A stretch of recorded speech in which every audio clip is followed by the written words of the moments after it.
পারি। বলে যাও দিয়া দিলাম মিয়া যাও, আমার তারপর মালিকের নামটা শোনায় যাও। আরেকবার দ্বিতীয়বার মালিকের নামটা শুনলেন, মালিকের শুনতে শুনতে নামটা শুনলেন। দ্বিতীয়বার এবার পা জড়ায় ধরছে, তো ছাড়ে না, তো ছাড়ে না, তো ছাড়ে না। বলে আমার মালিকের নাম এত সুন্দর করে তুমি আমার শুনাইছো, আমি তোমারে কেমন করে ছাড়ি, আমি তোমারে ছাড়তে পারবো না। দোয়াই লাগে তুমি আমাকে আরেকবার আমার মালিকের নাম আমার শোনায় যাও। হযরত পয়গম্বর ইব্রাহিম আলাইহিস সালাম মালিকের বড় আশিক, মালিকের বড় পাগল, মালিকের বড় দিওয়ানা, তিনি আমার মালিকের নাম শুনতে চায়। এবার তুমি আমারে কি দিবা? তোমার কাছে তো কিছুই নাই, তোমার কাছে তো কিছুই নাই, তুমি আমারে কি দিবা? কি দিয়ে আমারে সন্তুষ্ট করবা? আমার কাছে কিছু নাই তো কি হয়েছে, যাও, আমার বাকি জীবনটা আমি তোমার গোলামির জন্য তোমাকে দিয়ে দিলাম।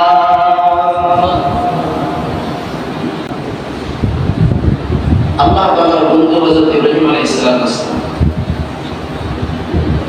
তো এটা দেখে ফেরেশতাদের মনে একটু অন্যরকম একটা অন্যমনস্ক জাগ্রত হলো। আল্লাহ,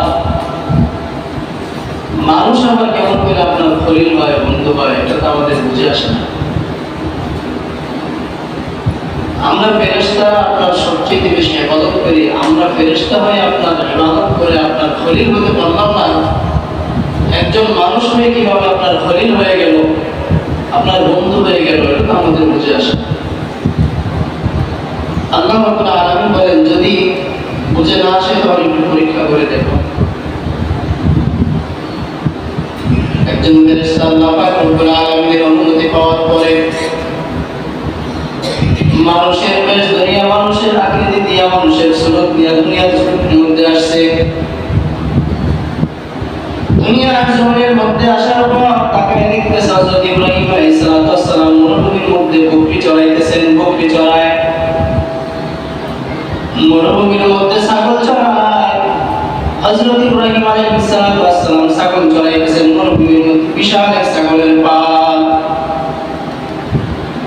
আল্লাহ পাকের ফেরেশতা, মানুষ ফেরেশতা দুনিয়ার মধ্যে আসার পর, দুনিয়ার মধ্যে আসে পয়গম্বর ইব্রাহিম আলাইহিস সালামের সামনে দিয়ে হাঁটা যায়। হাঁটে মনে মনে খুব জোরে আওয়াজ দিয়ে পড়ে, সুবহানাল মুলকি ওয়াল মালাকুত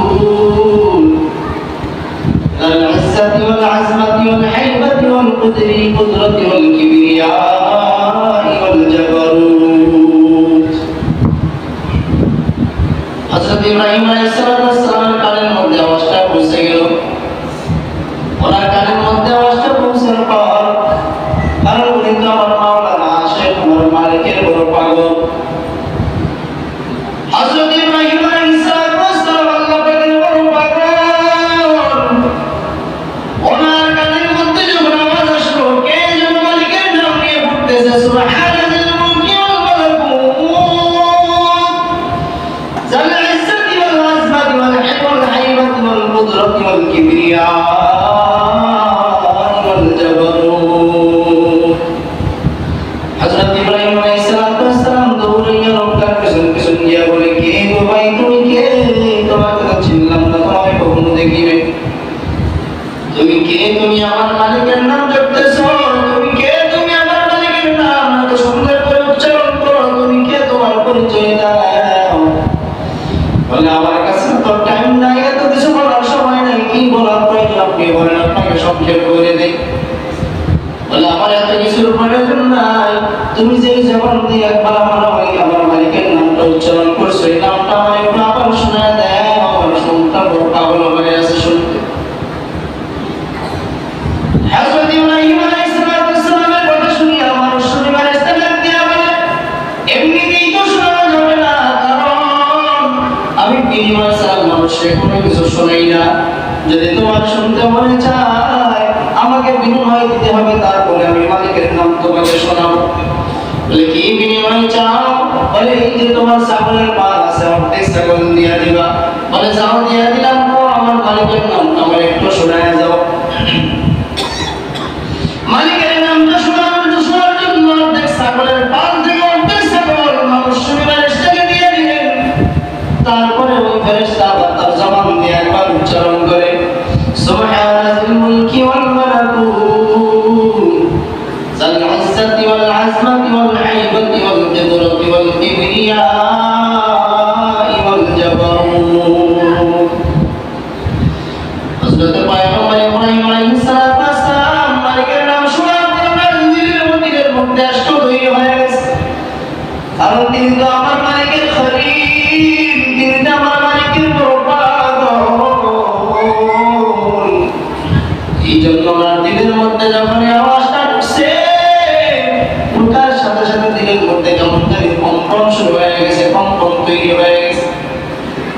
আরো শুনতে মনে চায়।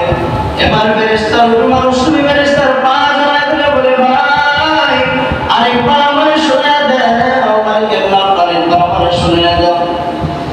আমি তো এমনিতেই শোনাবো না, বাকি করতে ছাগল যদি আমার দিয়ে দাও তাহলে আমি শোনাইতে পারি। বলে যাও দিয়া দিলাম, মিয়া দাও আমার, তারপর মালিকের নামটা শোনায় দাও। আরেকবার দ্বিতীয়বার মালিকের নামটা শুনলেন, মালিকের শুনতে শুনতে নামটা শুনলেন। দ্বিতীয়বার এবার পা জড়ায় ধরছে, তো ছাড়ে না, তো ছাড়ে না, ছাড়তেও চায় না। বলে আমার মালিকের নাম এত সুন্দর করে তুমি আমার শুনাইছো, আমি তোমার কেমন করে ছাড়ি, আমি তোমার ছাড়তে পারবো না। দোয়ায় লাগে তুমি আমাকে আরেকবার আমার মালিকের নাম আমার শোনায় যাও।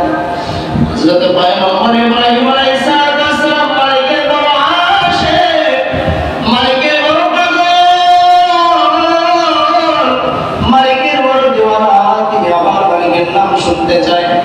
এবার তুমি আমারে কি দিবা? তোমার কাছে তো কিছুই নাই, তোমার কাছে তো কিছুই নাই, তুমি আমারে কি দিবা? কি দিয়ে আমারে সন্তুষ্ট করবা?